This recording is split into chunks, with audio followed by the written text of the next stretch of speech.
Un fil de laine mérinos, une conception par ordinateur, Lohler, le numéro 1 du béret français, innove.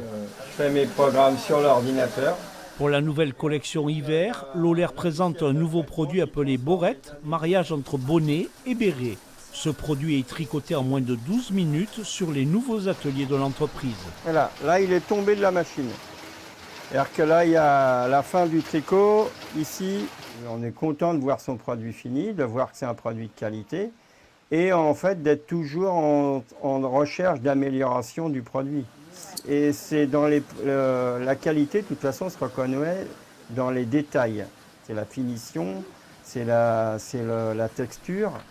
Un passage important avec la teinture, 7 couleurs sont disponibles.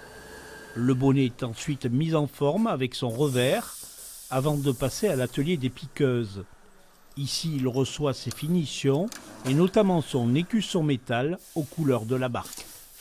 Alors, le bonnet est un marché qui est différent, qui est très concurrentiel. Donc l'objectif, c'est véritablement d'avoir des finitions, des matières premières qui sortent de l'ordinaire et puis de garder en fait ce qui fait notre spécificité, un produit qui est ultra durable, un produit qui est fait avec une teinture respectueuse de l'environnement et un produit qui va bien évidemment durer dans le temps. Ce nouveau Borette vient compléter la gamme vendue à l'international des bérets, plus de 350 000 chaque année.